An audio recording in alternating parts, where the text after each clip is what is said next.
அப்ப இந்த மூச்சு காத்து மேல போயிட்டு வந்துகிட்டு இருக்கும். அது மட்டும் இந்த சபதம் ஒண்ணுமே சொல்ல வேணாம். நீ அது கூட உன்னால செய்யும். நல்லா உட்காரு பார்ப்போம். உட்காரு, இந்த மாதிரி உட்காரு. இந்த மாதிரி பத்மாசனம்லாம் நீ சும்மா சுகாசனம் போட்டு உட்காரு. இப்படி உட்காரு. உட்காருத அதே கேக்குதா அவரு. நல்லா உட்காரு, நிமிந்து உட்காரு. முதுகு தண்டு நல்லா. அப்படியே அம்மாவே செய்ய சொல்லுங்க. ஏன் இந்த பிள்ளை சின்ன பிள்ளைய மட்டும் சொல்றீங்க? அதெல்லாம் வளர்றது, இது வளர்ந்தது. இதுகிட்ட போய் நீ சொல்லிட்டு இருக்க. அப்படி செவனே உட்காந்து போன் பார்த்துட்டு இருக்கேன். என்ன நோட்டி அவங்க கிட்ட திட்டு வாங்க வைக்கணும். நீங்க சொல்லி கொடுங்க பாப்பாக்கு. இப்படி உட்காரு. நல்லா இப்படி ஸ்ட்ரைட்டா 60 வயசு அம்மாச்சிக்கு. நான் எப்படி உட்காந்துருக்கேன்? இந்த முதுகு தண்டி ஸ்ட்ரைட்டா இந்த மாதிரி இப்படி வை. இப்படி வையே. எலும்பு கூட வைக்கிற மாதிரி இருக்கணும். இப்படி வைக்க. இந்த ஷோல்டர் வந்து கரெக்டாக இருக்கணும். ஸ்டிப்பாக இருக்கக்கூடாது. அப்படியே லூஸாக இருக்கணும் உடம்பு. இப்படி லூஸாக இப்படி இருக்கக்கூடாது. இப்படி எப்படி இருக்கு கை? இப்படி மடங்கக்கூடாது கையே. மடங்குது பாரு கையே. நீங்க லூசா இருக்கணும்னு சொல்றீங்க. அது இப்படி தொடர்ந்தா இப்படி வைத. இப்படி வைத. கரெக்டாக வைத. இப்படி வைத. இல்ல தொண்டைக்குழியை கூட நெரிக்கிற. இப்படி இப்படி உட்கார்ந்த.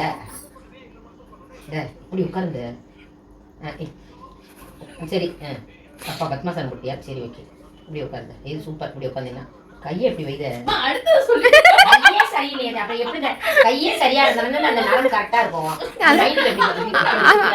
கண்ண முடு. இங்க பாரு, வாயில எல்லாம் ஒண்ணு வச்சுட்டு திங்க கூடாது.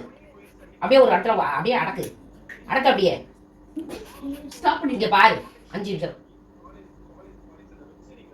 அங்க பாருங்க, கண்ணை கூட சொல்றாங்க. அங்க பாருங்க.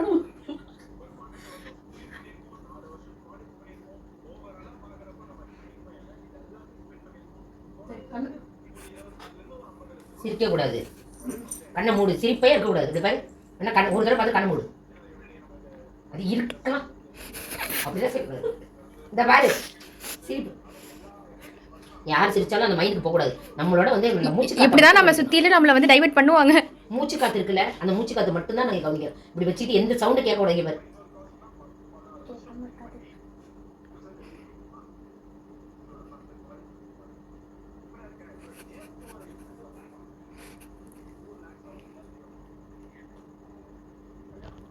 முடிஞ்சிச்சாவா?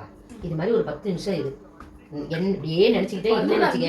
உன்னோட பாரு அதிகமா பேசுறீல, அதெல்லாம் கொஞ்சம் கொஞ்சமா குறைஞ்சிரும். அமைதியாயிடும். கேட்குற கேள்விக்கு மட்டும் பதில் சொல்லும். மைண்டு நல்லா ரிலாக்ஸா இருக்கும். உடம்பு நல்லா இருக்கும். அமைதியா ஆகும். உடம்பு குறைஞ்சிருமா? இது தியானம் பண்ண உடம்பு எல்லாம் குறைஞ்சிரும். அப்ப அம்மா என்ன இருக்கு குறையிறதுக்கு?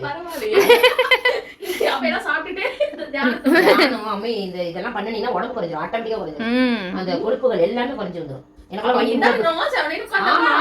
யோகா கிளாஸ்